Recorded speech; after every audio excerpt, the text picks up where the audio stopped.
Good day, class. Welcome to our virtual class in Electronics 2 for the summer semester. We're going to start off with Zener diodes, and later on we'll discuss the different applications, the different characteristics, different circuit configurations pertaining to Zener diodes. But before we start with the discussion on Zener diodes, we have to review yung tinatawag natin na diode characteristic curve, which is napag-aralan nyo sa Electronics 1.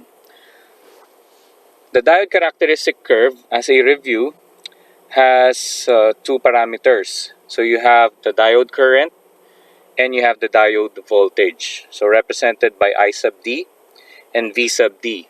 Both are DC. So take note.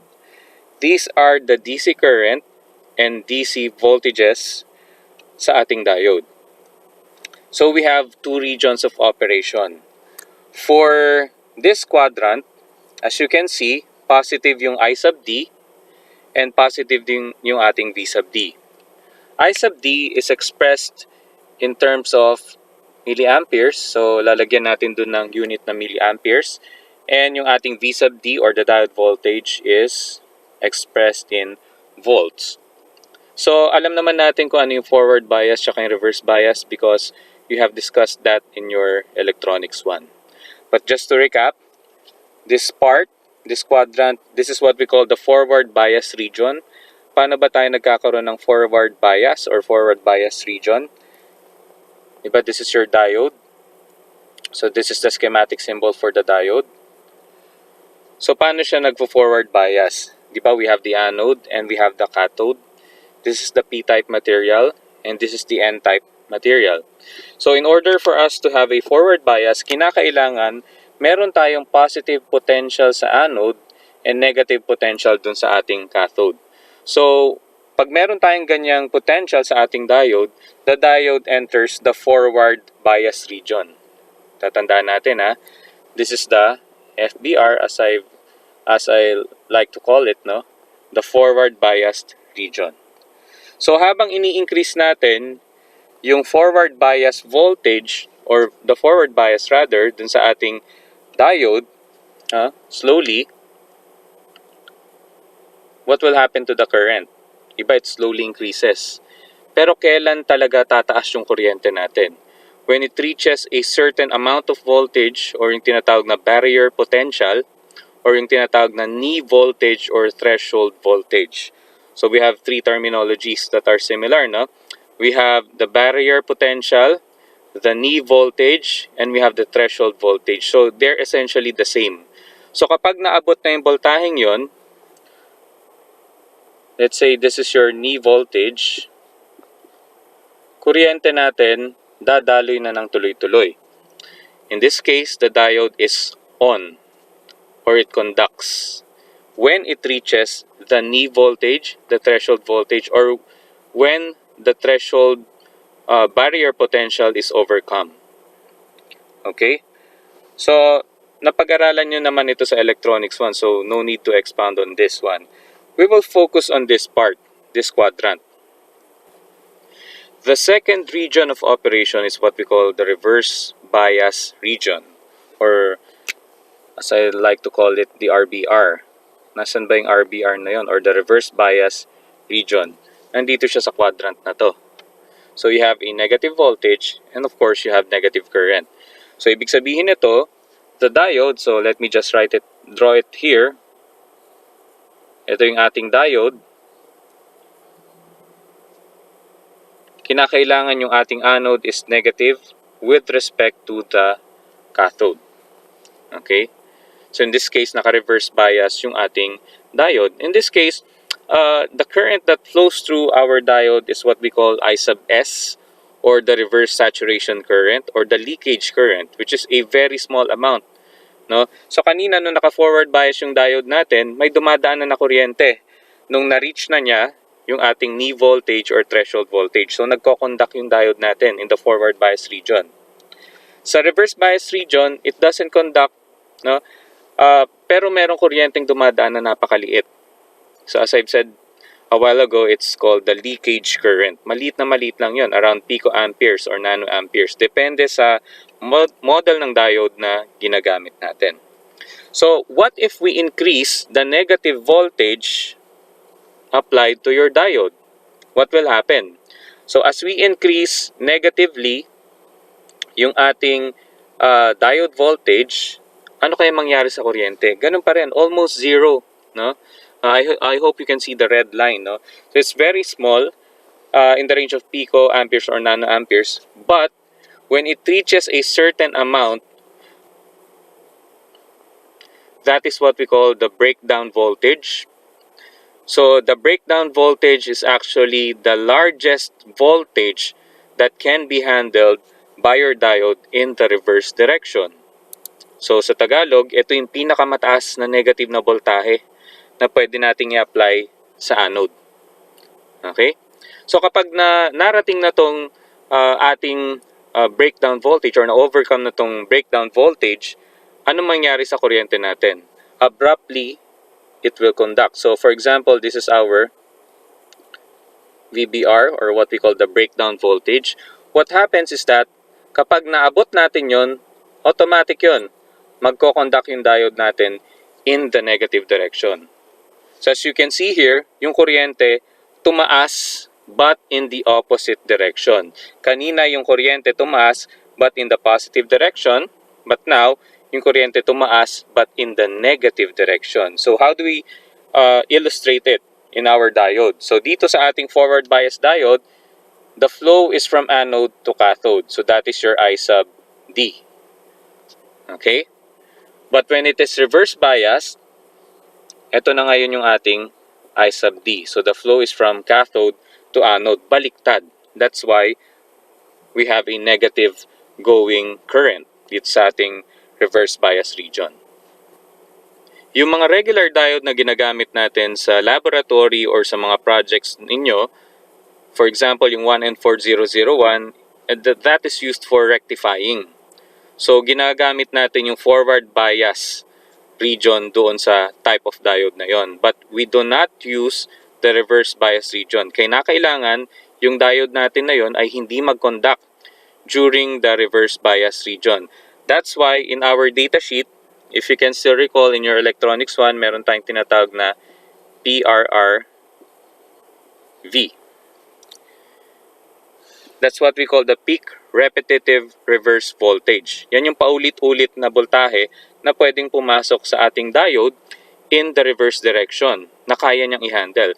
But kapag na-exceed yan, it means that magko-conduct yung ating diode in the negative direction. So yun yung iniiwasan natin dati.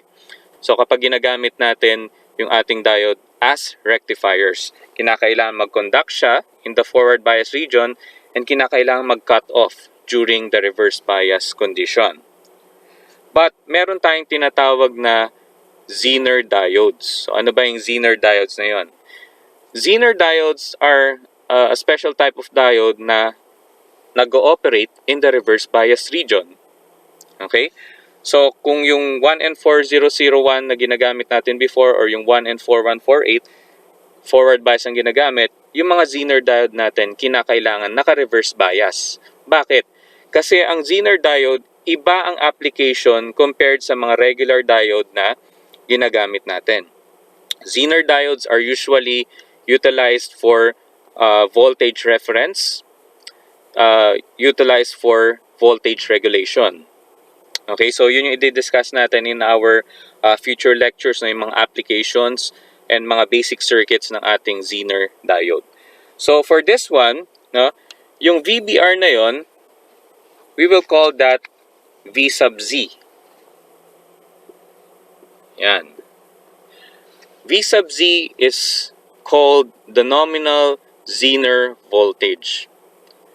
Again, that's called the nominal Zener voltage. So different Zener diodes have different values for V sub Z. Hindi kagaya ng mga regular diodes na ginagamit natin. No? Ang forward bias nila is nominally or in average, it's 0.7 volt. Dito, magkakaiba. So meron tayong for example 3.3, meron tayong 5.1, meron tayong 3.5. So it has different Zener diodes have specific values for the Zener voltage. Okay, for example, this is equal to 10 volts. So anong ibig sabihin nun? Kinakailangan bago mag-regulate or bago makontrol yung voltahe ng ating input using the Zener diode, kinakailangan maabot muna yung 10 volts. Okay? So we have the different parts of what we call, I hope you can still remember this, no? So this is called the avalanche region. But more specifically, this is called the Zener region. So this is a region in which nag-increase abruptly yung ating kuryente in the negative direction. So that's what we call the Zener region. But what is the difference between the avalanche and the Zener region? Ang avalanche region is normally is a term normally used for regular rectifying diodes, yung mga PN junction diodes na ginagamit natin. So, medyo mataas itong value ng avalanche na to. Typically, if it is greater than 5 volts, ang tawag natin dito is avalanche region. If it is less than 5 volts, ang tawag natin dito ay Zener region. But they are similar in a manner na kapag na-reach yung voltahe na yun, magko-conduct yung diode natin in the negative direction. So we have three parts for the current sa ating Zener region. So let me just erase this one. Okay, so what is the first one? The first one, dito sa part na to, when the Zener diode starts to conduct in the negative direction, ang tawag dito ay IZK. Okay? So that is what we call the Zener knee current. So let me repeat, no? IZK is called the Zener knee current. So bakit tinawag na knee? So sa Tagalog, tuhod, kasi mukha siyang tuhod. Diba? So kapag naabot or na-maintain yung minimum na kuryente na yan, the diode will start to conduct in the negative direction. So kinakailangan, it's equal to IZK or mas mataas. Kasi pag bumaba na sa IZK yung kuryente natin, the diode will not regulate anymore. By the way, no, if you're not familiar with the term regulate, regulate means to control the amount of voltage. Okay? The second part, so let me go to the extreme muna, no? So first, we have the minimum. Ano ba yung maximum na tinatawag natin? So this is what we call IZM. IZM is what we call the maximum Zener regulating current. So let me repeat. IZM is called the maximum Zener regulating current. So it's self-explanatory, no? This is the minimum. Yan yung pinakamababa na kuryente na kailangan dun sa ating Zener diode in the reverse direction para siya mag-conduct. At ito naman yung pinakamataas na allowed or the maximum. So what will happen if mas mataas sa maximum yung kuryente natin? Kapag mas mataas sa IZM yung ating kuryente, yung Zener diode natin definitely masisira yan, masusunog yan. So think of this as the maximum value or the amount of current. Okay? Ano naman yung nasa pagitan?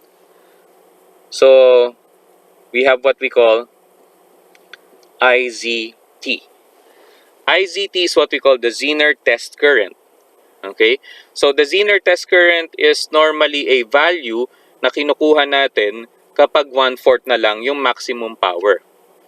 Okay? But to make things simple, this is just an average value sa pagitan ng minimum at ng maximum Zener currents natin. This is the schematic symbol for our Zener diode. So as you can see, similar siya dun sa ating PN junction diode. Ang kinaibahan lang niya, I hope you can see this, no? So medyo may baliko lang siya ng onte dun sa ating line, dun sa ating cathode. So it represents some sort of a letter Z, no? Para ma-identify natin kung ano ba yung schematic symbol ng isang Zener diode. Okay? So again, this is still your anode and this is still your cathode. Ang naiba lang talaga yung line. So for the regular PN junction diode, diba yung ating linya sa cathode ay diretso lang. Okay, wherein sa Zener diode, merong onting paslant ng onte. to represent somewhat yung ating letter Z. Okay, so we will discuss first yung mga three basic parameters, no, or characteristics ng ating Zener diode. The first one is what we call the nominal Zener voltage. Ito yung mga sinend ko sa inyo dun sa group natin, no, but I just picked three of the basic characteristics na palagi nating gagamitin. So we have the nominal Zener voltage, or yung sa sinend ko sa inyo, ang nakalagay is Zener voltage nominal. It's just the same. So it's represented by V sub Z. As I've said kanina, ito yung voltahe na kinakailangan ng ating Zener diode na maabot sa reverse direction para siya mag-conduct. Okay? So as we go on with our examples in our future lectures, mas maintindihan natin kung paano nag-ooperate ang ating Zener diode. The second one, we have the maximum Zener regulating current, or kung nakalagay dun sa inyong, sa sinend ko sa inyo, no? Maximum regulator current represented by IZM. So usually this is expressed in terms of milliamperes. Okay, the third basic parameter ng isang Zener diode is what we call the temperature coefficient, or the typical temperature coefficient. It's represented by percentage per degree Celsius. Okay? So bakit importante yung pangatlo? Kasi we have to know na merong effect yung temperature natin with the nominal Zener voltage, or yung sa voltahe ng ating Zener diode. So these are the examples na pinadala ko sa inyo. So the first one, we have the nominal Zener voltage 10 volts. So let me explain the importance of that one. So how will the diode conduct? How will the Zener diode conduct or regulate in the negative direction? Kinakailangan daw ang Zener diode natin ay naka-reverse bias. Take note. So this is your anode. Kinakailangan negative ang kanyang polarity. This is your cathode. This should be positive. Okay? So ganyang gumagana ang ating Zener diode. That is how we bias the Zener diode. Okay, so when we say bias nga pala, no, this is the application of a DC voltage across the terminals of your semiconductor material or your electronic device. So in this case, naka-reverse bias siya, meron siyang negative bias dun sa ating anode, and it has a positive bias dun sa ating cathode. So kapag ang input voltage natin sa ating Zener circuit is greater than 10 volts, mame-maintain niya yung ating voltahe. So let me just draw the block diagram for now para maintindihan natin kung paano gumagana yung Zener diode. So for example, we have a Zener circuit. So let's say nire-represent lang muna siya nung ating block. Okay, so sa loob niyan nandun yung ating Zener circuit.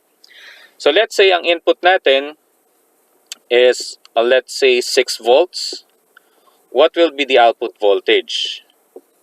Ang ginagamit nating Zener diode, ang nominal Zener voltage na ay 10 volts. Will it regulate? So that's the question, no? Will the Zener diode maintain an amount of 10 volts sa output? Hindi. Because the input 6 volts is less than V sub Z. Okay? So what if our input is, let's say, naging 15 volts? Take note, this is DC, no? Although Zener diodes can also be used to control the amount of voltage ng AC, to regulate the amount of the peak voltage of AC. But for now, sa DC muna tayo.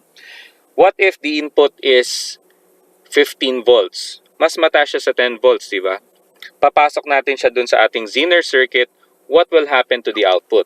So the output will become 10 volts. I-maintain niya yung 10 volts na yon. Bakit? Kasi naabot niya yung nominal Zener voltage. I hope you understood that, no? But when we go to the specific examples, mas maintindihan natin kung paano nag-regulate yung ating Zener diode at ano yung mga kinakailangang parameters na kailangan nating i-consider in order for us to control the amount of voltage dun sa ating Zener diode. Okay, the second one, we have IZM, which is 32 milliamperes. So what do we mean by this? Ibig sabihin, yung kuryente na dadaan sa ating Zener diode should not exceed 32 milliamperes. For example, ang kuryenteng dumaan sa kanya is let's say 40 milliamperes. So masusunog na yon kasi ang pinakamataas ay 32 milliamperes. The third one is the temperature coefficient. So, ang binigay ko sa inyong example, sa sinend ko sa inyo, nakalagay doon ay plus 0.072% per degree Celsius. Anong ibig sabihin yan? Ibig sabihin yan, sa kada degree of Celsius na pagtaas ng temperature, tumataas yung voltahe natin by 0.072%. So nakalagay doon positive, so it indicates na tumataas. Basically, ang ibig sabihin nito, habang umiinit, tumataas yung voltahe. So posibleng yung 10 volts na yun, hindi na siya 10 volts. So posibleng nasa 10.01, 10.02. So depende, no? Depende dun sa ating temperature, dun sa pagtaas ng temperature natin. We have a formula to determine the amount of change in your Zener voltage kapag nagbabago ang ating temperature. So whether ito ay umiinit or ito ay lumalamig. Ito yung ating equation. So this is your T sub C. This is the temperature coefficient na kaninang pinag-usapan natin. So this is in percent per degree Celsius. Next one, this is delta VZ. So anytime na makakita kayo ng delta, it means change. So this is the change in your Zener voltage. Next, V sub Z. That is your nominal Zener voltage. So kagaya ng example kanina, our nominal Zener voltage is 10 volts. Next, we have T sub 1. T sub 1 is the new temperature level. So ano ba yung pagbabago ng temperature? Uminit ba siya? Let's say naging 30 degrees Celsius. Or lumamig siya? Let's say naging 20 degrees Celsius. T sub O is the room temperature. So we have a standard value of 25 degrees Celsius. So just to summarize our equation, we have T sub C, or the temperature coefficient, is equal to delta VZ, or the change in Zener voltage, divided by V sub Z, or the nominal Zener voltage, all over T sub 1, or the new temperature level, minus T sub O, or the room temperature. And then, imumultiply natin yan sa 100% per degree Celsius. Let us have an example for the change in the amount of Zener potential or Zener voltage kapag tumaas yung ating temperature or nagbago. No? In this example, find the new Zener potential of the sample Zener diode if the temperature is increased to the boiling point of water. So we all know that the boiling point of water is 100 degrees Celsius. Let us just recap our equation or our formula. We have T sub C, which is the temperature coefficient, equals delta VZ divided by VZ all over T1 minus TO times 100% per degree Celsius. So all we have to do here is to rearrange our equation. Ang hinahanap natin dito is yung pagbabago ng Zener voltage. So kinakailangan ito mailagay natin sa left-hand side ng ating equation. Rearranging our equation, we have delta VZ, or the change in Zener voltage or Zener potential, equals T sub C times V sub Z divided by 100% times T1 minus TO.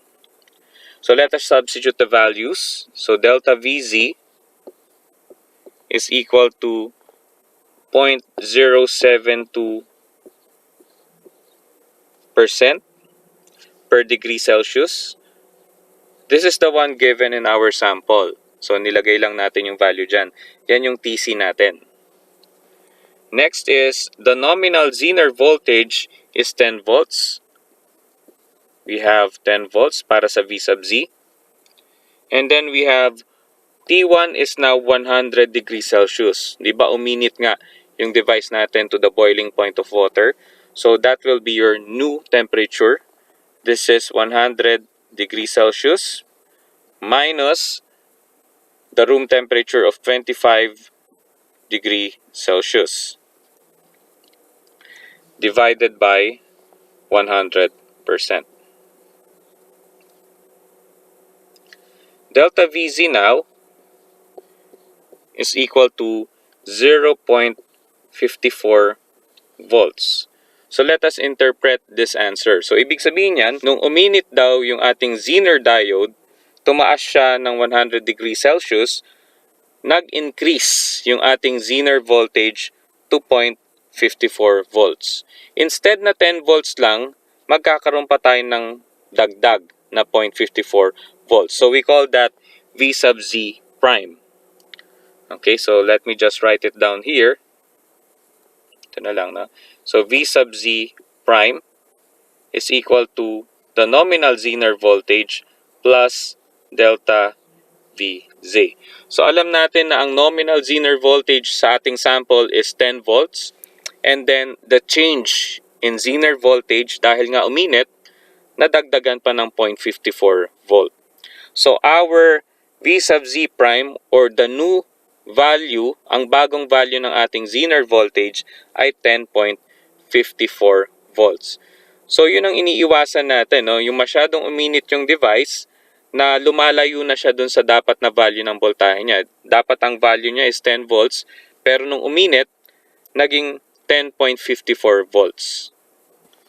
Since napag-usapan na rin natin yung change in Zener voltage while the temperature changes, medyo mag-segue muna tayo dun sa ating Shockley's equation, no? So I hope na-discuss sa inyo to before, but let me just recap kasi medyo may onting kinalaman siya, no, dun sa temperature coefficient natin. So Shockley's equation for diode is expressed as I sub D is equal to I sub S times E raised to V sub D over VT minus 1. So this is in milliamperes. Okay? So let us identify the parameters ng ating Shockley's equation for diodes. I sub D, as we know, is the diode current. Ito yung kuryenteng dumadaan sa ating diode.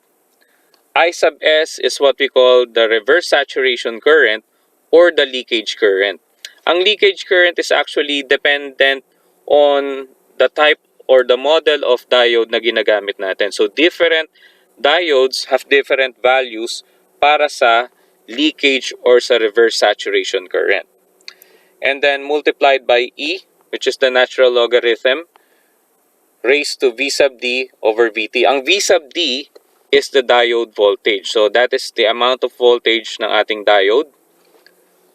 V sub T is the thermal voltage. So ito yung sinasabi ko kanina na merong onting kinalaman dun sa temperature coefficient, no? Kasi ang V sub T, it's the thermally generated voltage while the temperature also changes. One is just a constant here.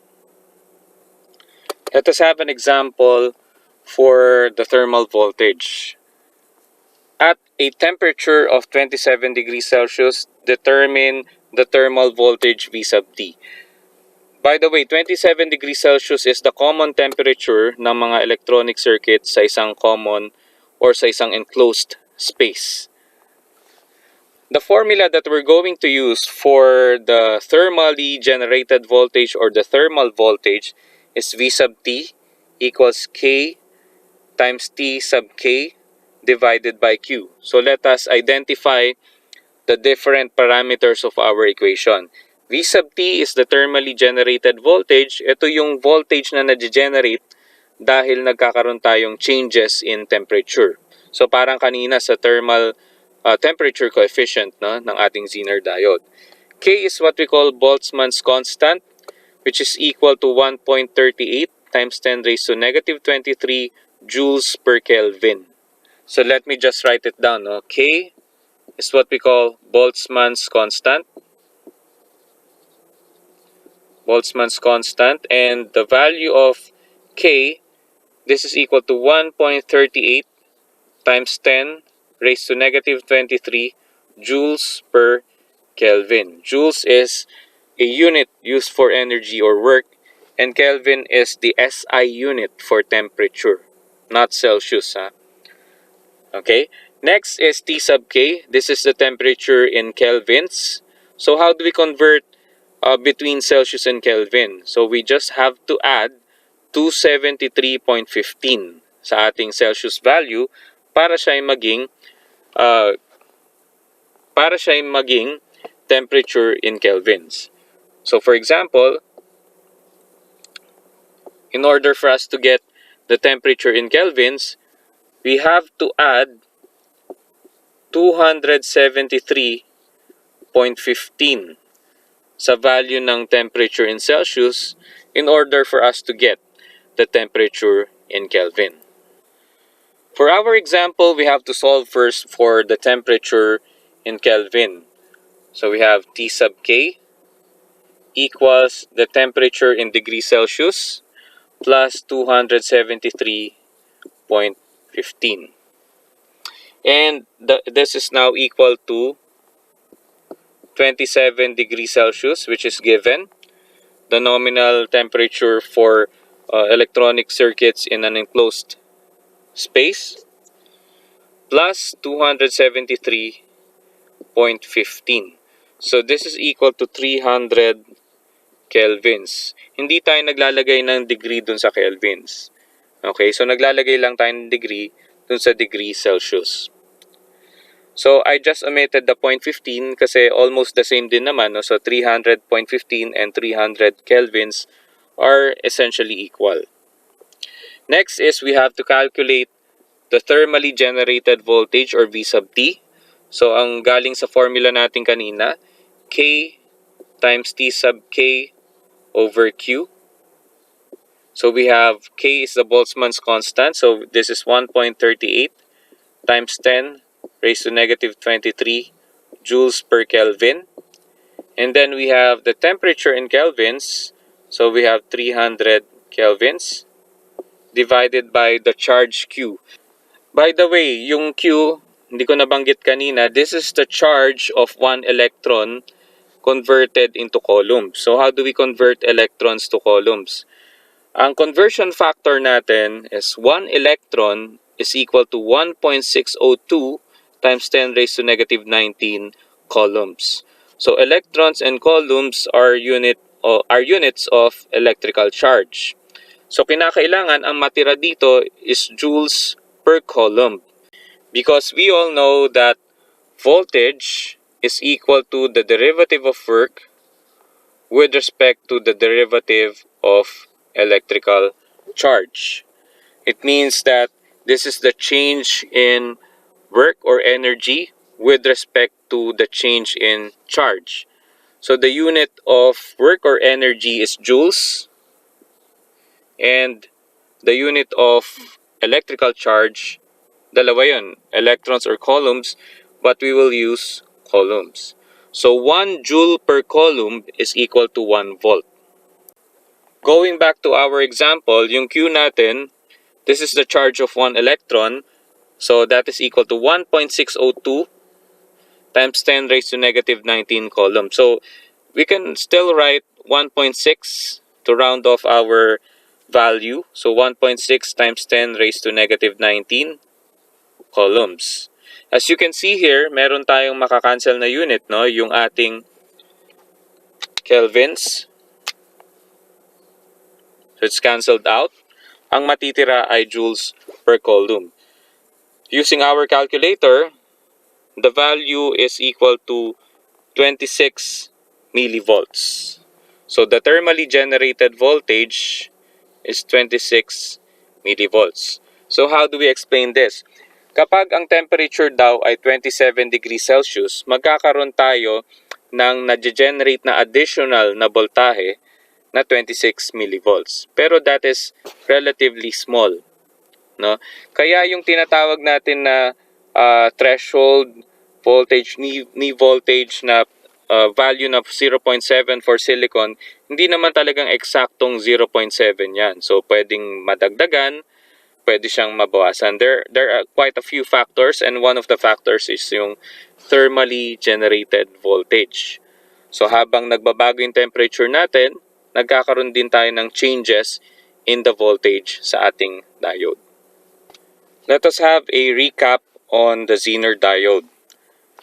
Unang-una, ito yung schematic symbol ng ating Zener diode.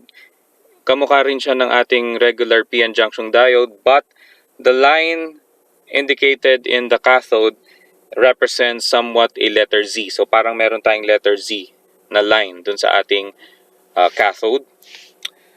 The Zener diode should be reverse biased. Ginagamit natin ang Zener diode ng naka-reverse bias. Hindi natin siya forward bias. Next is, it is used as regulators or voltage references. So it is used to control the amount of voltage, whether DC or AC. But normally, ginagamit natin to regulate DC voltage. For example, isang application nito is, it is used as a power source or DC power source para sa mga CMOS devices. CMOS is complementary metal oxide semiconductor field effect transistor. Basically, it uses 3.3 volts para dun sa kanyang circuit, yung CMOS level na yon. Zener diodes are used for that type of voltage regulation. We also use it as a voltage reference para sa mga comparators. Anyway, darating din tayo sa part na yan, so don't worry about this, no? Next is, hindi ko nasabi to kanina, ang Zener diodes are heavily doped. So, napag-aralan nyo naman before sa Electronics 1, ano ba yung doping? So, ibig sabihin, it's the injection of impurities sa ating intrinsic semiconductors. Ibig sabihin, if it is heavily doped, it means that it is more conductive. Diba, ang semiconductors can act as insulators, it can also act as conductors. Depende sa bias na nilalagay natin. So if it is forward biased, ang ating semiconductor diode ay magiging conductor. If it is reverse bias, siya ay magiging insulator. So in essence, conduct, hindi, conduct, hindi. Depende sa bias na ina-apply natin. Ang Zener diode ay mas heavily doped compared dun sa mga regular rectifying diodes na ginagamit natin. That is why mas madali siyang mag-conduct in the reverse direction dahil it is more conductive. So, mas marami siyang electrons ngayon nababangga sa mga valence electrons ng mga atoms, therefore madali siyang mag-conduct in the reverse direction. So, mag-apply lang tayo for example ng, kagaya sa example kanina, yung 10 volts, no? Kapag naabot na yung 10 volts na yun, magko-conduct na siya agad. So, hindi mo na kinakailangan ng hundreds of volts para i-apply para siya yung makonduct. Kasi nga, this is heavily doped. So, it's more conductive compared to the regular PN junction diode. And these are the basic parameters ng ating Zener diode. So, the first one is the nominal Zener voltage. Ito yung voltahe na kailangan maabot ng ating Zener diode in the reverse direction in order for it to work, in order for it to regulate. Hindi siya makakapag-regulate kapag hindi niya naabot to. So, ang example natin sa kanina is 10 volts. Pag hindi naabot yung 10 volts, hindi siya magko-conduct in the reverse direction. Take note, in the reverse direction. So, sa reverse bias region gumagana ito. The next one is the Zener knee current. Ito yung nagsisimula na mag-conduct yung ating Zener diode in the reverse direction. Yun yung kuryente, value ng kuryente at the Zener voltage. IZT or the Zener test current. Basically, nasa pagitan lang to ng IZK tsaka ng IZM. But this represents the current at 1/4 of the maximum power level. So kapag 1/4 daw ang maximum power level natin, for example, ang power level is 40 milliwatts. 1/4 of that is 10 milliwatts. So kapag 10 milliwatts daw yung power na ginagamit ng ating Zener diode, ito yung magiging value ng kuryente. Next, the maximum Zener regulating current. Ito yung pinakamataas na kuryente na pwedeng dumaan sa ating Zener diode. Hindi pwedeng lumagpas dyan dahil sunog ang ating Zener diode. T sub C is the temperature coefficient. Ito yung amount ng pagbabago sa Zener voltage habang nagbabago yung temperature. So pag nagbabago yung temperature, nagbabago din yung ating Zener voltage. So I hope you understood yung ating discussion for now. And if you have any questions, you can just post it in our group. So that would be all. Thank you.